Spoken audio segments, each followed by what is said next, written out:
boys my age. Maybe he's in college.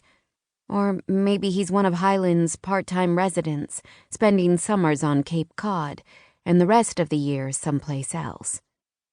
I haven't exactly played out this scenario in my head, so everything I do from this point forward is just improvising. I reach around to my messenger bag, stuffed with end-of-the-year assignments, random poetry books that littered the bottom of my locker for most of the year, and my trusty notebook, still somewhat fresh and filled with blank pages ready for my summer musings.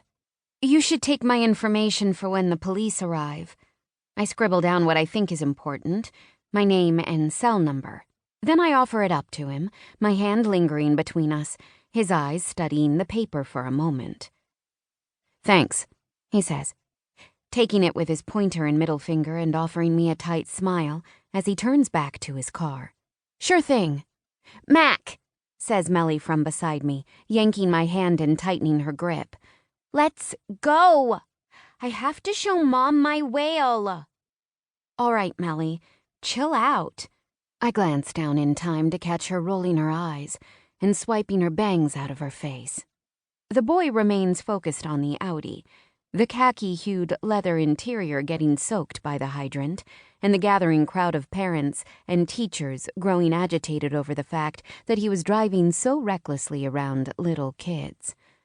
None of this seems to faze him. Come on, Mac!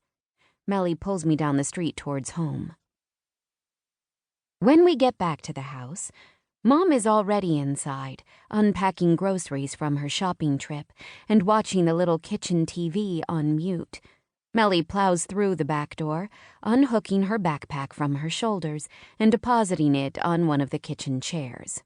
Hey, Melly Bear, Mom says, leaning down and kissing the top of my sister's head.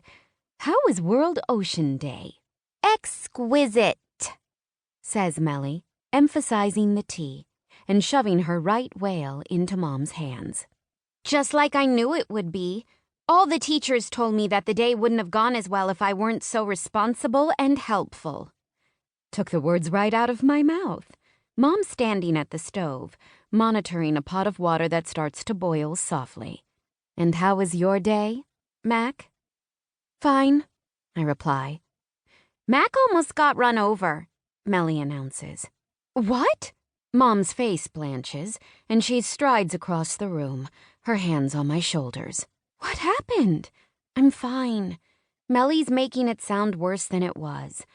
A guy swerved to avoid me and hit a fire hydrant. Mac gave him her number. Oh my God, Melly, I say, sliding into a chair beside her. Don't you have some homework to do? I only have a noun worksheet to do, says Melly, her feet tucked up under her knees on the chair. I already finished my reading during workshop this morning. This is it, I think. This is my chance. My sister has literally placed the opportunity at my feet. I take a deep breath. Speaking of workshops, I start. But before I can continue, my stepdad's voice interrupts. Got hot dogs for dinner, Grace. Russ stomps up the back porch steps, a brown paper bag in his arms. I wish you would have texted me. Mom calls out the screen door. Russ pauses on the deck before coming inside, raises his key fob, and locks his Dodge Durango. Why? Because I picked up stuff to make meatloaf. I groan simultaneously with Russ, which causes us both to regard one another in surprise.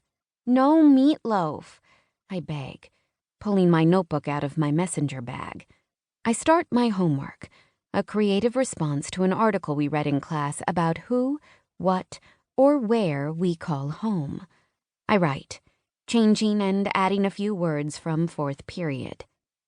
It's too hot to turn on the oven, Grace, Russ adds. I'll grill some hot dogs. He stands next to Mom at the counter and kisses her cheek, then heads in my direction. Instinctively, my hands crash down on my words, hiding them from his view. They're still too close to me, too new, to share with anyone, least of all Russ. I wasn't looking, he says, holding his hands up in surrender. He pauses at Melly and kisses.